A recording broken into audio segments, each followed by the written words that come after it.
Let's take a look at the title odds, because we're finding ourselves talking about Aston Villa right now, and that's because they are on a historic run at 33 points in the table.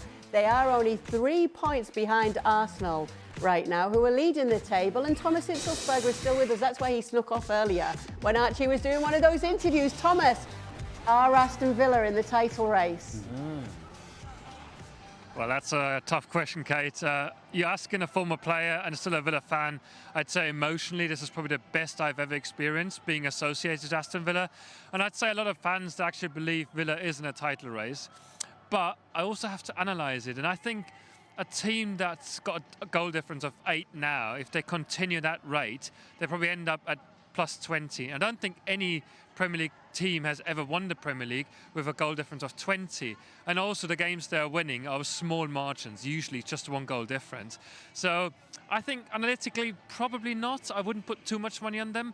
But emotionally, you can imagine I'd love Villa to continue this run and go all the way and hopefully prove me wrong. Okay, Thomas, I like that you're being cautiously optimistic here. Talk to us a little bit about the difference you've seen and what Unai Emery's doing with Aston Villa now, that they've got them where they are right now. Well, I think he's changed the club entirely since he first stepped in. And ever since he implemented a style of play that people love watching, he's improved almost every single player because he takes a lot of risk in the build-up. The team is waiting patiently to take a direct route, and that's a lot of risk that he's taken. And often, they win games and it's entertaining. But sometimes, of course, they lose games because the opposition, they know exactly when to win the ball back. And I do remember the Liverpool game at Anfield when they lost, playing out from the back. So these things still happen. But this season, I think the turning point was the Europa League game against Bologna when, things weren't going well, but did win the game 1-0. And Morgan Rogers in particular, he didn't have a very good game and the fans were kind of on his back a little bit, but he turned things around, and look at him now. He's one of the best players in the country. He's a starter for England, and it's just incredible to watch the way he's lifted this team. But one of my favorite players is Yuri Tielemans, and I could go through the list because there are so many great individual players, but Unai Emery has implemented a style of play that is probably the best I've ever seen. That's a pretty special time at Villa right now, Stevie. It is right now, yeah, and everybody's not only doing their job, but adding some, and they're not making mistakes. Thomas is talking there about the gamble that they sometimes overdo coming out from the back, and that's why they had such a bad start to the season, because every mistake they made, they got punished. And if you look at the season, you could split it in half. You make mistakes, you get punished, you start off horribly, now you've cut out the mistakes, and all of a sudden you're flying. Can they keep that up for the rest of the season? There's a long way to go. And so that's why I would say right now, I don't think they are title contenders. I think 100% the top 4 contenders, which at the end of the day, if you'd given that to Villa and Villa fans at the start of the season, they would have taken it.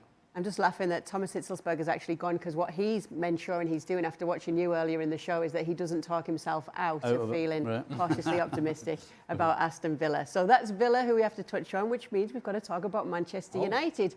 And Ruben Amorim has given us good reason to do so, because Sir Alex Ferguson has had a recent interview, and Sir Alex Ferguson said that his assessment is that Manchester United could be 10 years away from winning the league title again. Ruben Amorim respectfully disagrees and says he understands football more than me, especially English football. I think we are not going to take that long to win a league. I don't know which manager is going to be here, but I truly believe that we can fight for the title in the next few years. Stevie. Well, he's got to say that.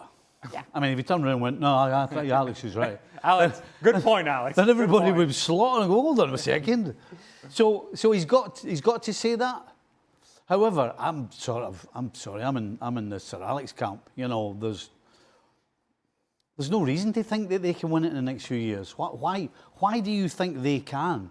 They've got one part of the team, and I say that going forward in terms of attacking, he has absolutely improved that this season.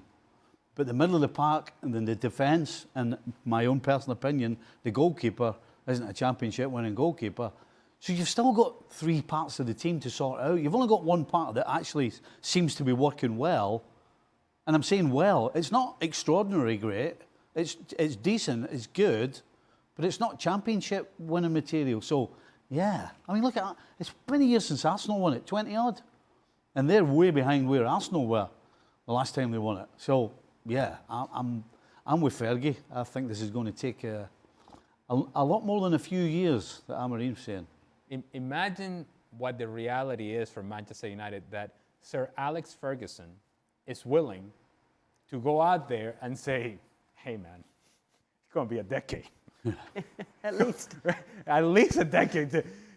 And this guy is Manchester United through and through. He is the image of Manchester United. He is Manchester United.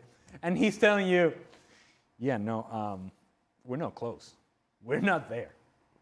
Because he's seen that it's not only about the shortcomings of Manchester United, as Stevie just pointed out, it's also about everybody else.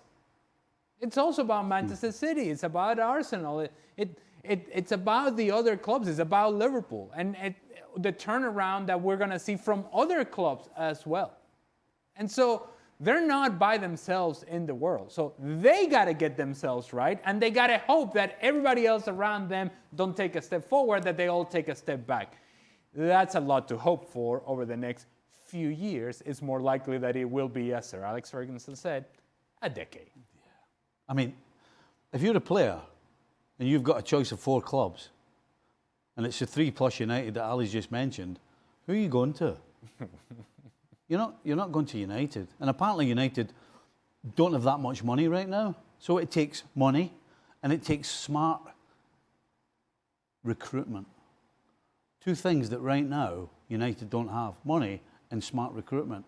So how are they going to win it in the next few years? That's you've got to realise that if you're Amorim.